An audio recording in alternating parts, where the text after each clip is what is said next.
بسم اللہ الرحمن الرحیم۔ السلام علیکم۔ جمیل نامی ایک ساقی تھا جو بازاروں میں مٹی کا برتن لے کر گھومتے ہوئے لوگوں کو پانی بیچتا تھا۔ اس کے حسن اخلاق اور صفائی ستھرائی کی وجہ سے تمام لوگ اس سے محبت کرتے تھے۔ ایک دن بادشاہ نے اس بار ٹینڈر کی بات سنی اور اپنے وزیر سے کہا، جاؤ اور جمیل کو میرے پاس لے آؤ۔ وزیر بازاروں میں اسے ڈھونڈتا رہا یہاں تک کہ وہ اسے پا کر بادشاہ کے پاس لے آیا۔ بادشاہ نے جمیل سے کہا، آج سے تمہیں اس محل سے باہر کوئی کام نہیں ہوگا۔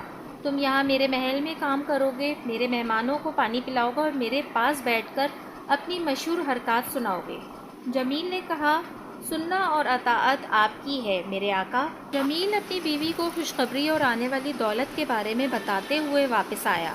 اگلے دن اس نے اپنے بہترین کپڑے پہنے، گھڑا دھویا اور بادشاہ کے محل میں چلا گیا۔ وہ دربار میں داخل ہوا جو مہمانوں سے بھرا ہوا تھا اور ان میں پانی تقسیم کرنے لگا۔ جب وہ فارغ ہو جاتا تو بادشاہ کے پاس بیٹھ کر اسے مضحکہ خیز کہانیاں سناتا اور دن کے اختتام پر اس کی قیمت وصول کرتا۔ اس کی محنت اور اپنے گھر کے لیے روانہ۔ کچھ عرصے تک یہی صورتحال رہی، یہاں تک کہ ایک دن ایسا آیا کہ وزیر جمیل سے حسد محسوس کرنے لگا، کیونکہ وہ بادشاہ کے دل میں جو مقام رکھتا تھا۔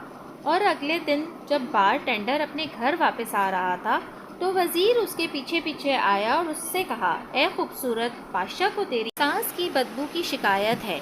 بار ٹینڈر حیران ہوا اور اس سے پوچھا، میں کیا کروں کہ اسے اپنے منہ کی بدبو سے تکلیف نہ ہو؟ وزیر نے کہا، جب آپ محل میں آئیں تو آپ کو اپنے منہ کے گرد انگوٹھا لگانا ہوگا۔ جمیل نے کہا، اچھا میں کروں گا۔ اور جب صبح چمکی تو بار ٹینڈر نے اپنے منہ کے گرد تھما لگایا، اپنا برتن اٹھایا اور حسب معمول محل کی طرف چلا گیا۔ تو بادشاہ کو اس پر تعجب ہوا، لیکن اس نے اس پر کوئی تبصرہ نہیں کیا اور جمیل دن رات پردہ کرتا رہا۔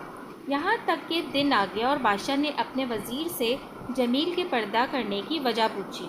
وزیر نے کہا، مجھے ڈر ہے جناب، اگر میں نے آپ کو بتایا تو سر کاٹ دوں گا۔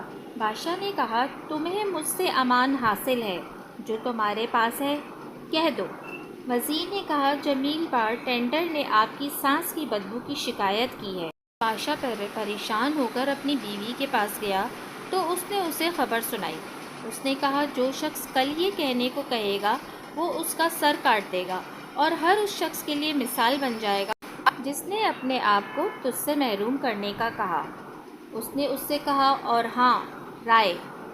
اور کل بادشاہ نے جلاد کو بلایا اور اس سے کہا، جسے میں نے محل کے دروازے سے گلاب کے پھولوں کا گلدستہ اٹھائے ہوئے دیکھا اور اس کا سر کاٹ دیا۔ اور بار ٹینڈر نے ہمیشہ کی طرح صبح کے وقت حاضری دی اور پانی تقسیم کیا، اور جب اس کے جانے کا وقت آیا تو بادشاہ نے اسے تحفے کے طور پر گلاب کا گلدستہ دیا۔ اور جب وہ باہر جا رہے تھے تو بار ٹینڈر سے ملاقات ہوئی۔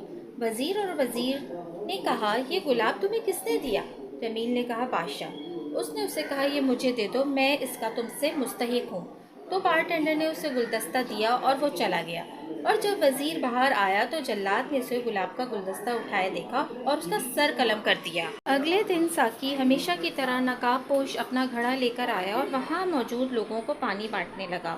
بادشاہ اسے دیکھ کر حیران ہوا، کیونکہ اسے لگتا تھا کہ وہ مر گیا ہے، اس لیے اس نے اسے آواز دی اور اس سے پوچھا، اس پردے کا کیا حال ہے؟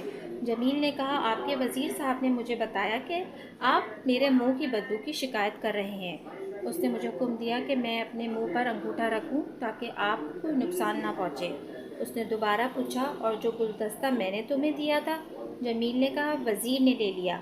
اس نے کہا کہ میں اس کا تجھ سے زیادہ حق ہے۔ بادشاہ نے مسکرا کر کہا، بے شک وہ تم سے زیادہ اس کا حقدار ہے اور خیر خواہی اور رنجشیں نہیں ملتی۔ جزاک اللہ۔ اگر آپ کو میری یہ ویڈیو پسند آئی ہے تو پلیز میرے چینل کو سبسکرائب کرنا نہ بھولیے گا۔